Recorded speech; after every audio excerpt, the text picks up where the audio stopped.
Electra is a psychological dramatization of the evils of Puritanism. It is a play set in puritanical surrounding in midst of puritanical people.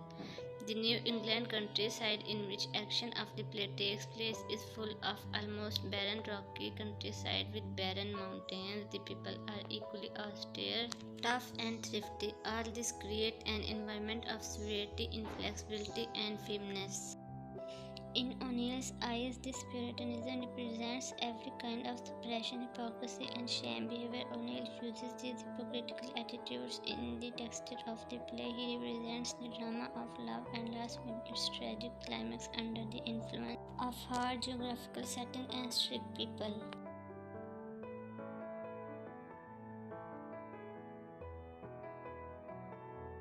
The members of the Manor House represent a hard tradition-bound family. They are conservation and class-bound. Catherine is outsider in their family.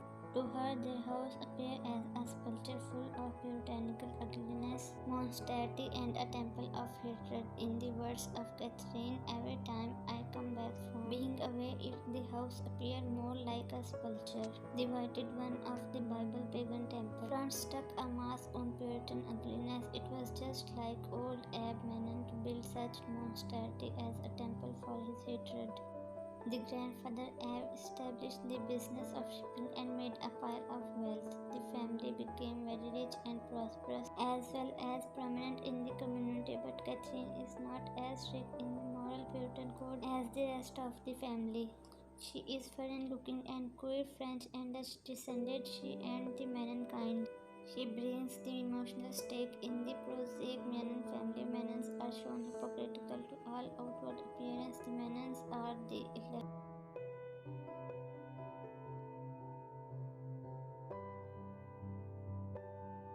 David falls in love with a Canadian nurse, Mary Brontom, and marries her. For this crime, he is thrown out of the house. His family portion is purchased at a very low cost. Even when Mary is dying of starving, Ezra does not care for it. This hard-heartedness and hatred expose their so-called piety. Their theology has no relish of salvation in it. The Menon's way of living leads them to their catastrophe, that is death. To live preoccupied with death shows the core remnant of Calvinistic dogma. For example, Ezra says, "Life had only made me think of death," and on another occasion it is said by a person in the play, "Life was a process of dying, being born was starting to die." In the play, the puritanical belief is only in appearance, otherwise in actual life they are erratic and unrestrained, greedy and heartless. There is no theological foundation to the Puritan code in the play. Mencken describes it as an appearance without substance and an ethic without a dogma. Puritanism believed in self-control and sex restraint, but David has sex with nursemaid and Christine has a adulterous relationship with Brand. In actual life, they don't practice self-control. Sex is associated with the family curse. Abe Menon throws out David for loving and marrying a nurse, a servant in the family. Abe cannot tolerate the breach of property. He throws David out, pulls down the house out of vengeance, and rebuilds on hatred.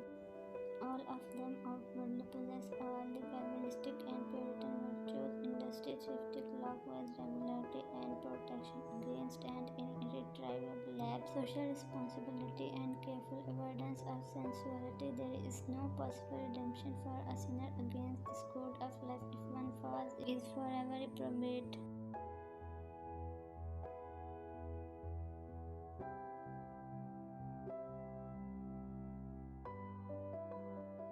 Ezra expresses his reaction to his wife in a typical Puritan style. "What are bodies to me? Ashes to ashes, dirt to dirt." Is that your notion of love? But when he returns from war in front of his wife, he becomes passionate and implores her for love.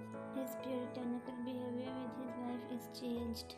Lavinia hates her mother and her sensuality, but she herself loves Adam Rand and wants Peter to have her. Owen shows the passionate attachment even towards his sister with sexual overtones. He proposes her that she should give up Peter, and brother and sister live like Ezra and Christine. From a Puritan point of view, such a relationship would mean full damnation. So the curse begins with David and ends with Owen. Both of them commit suicide.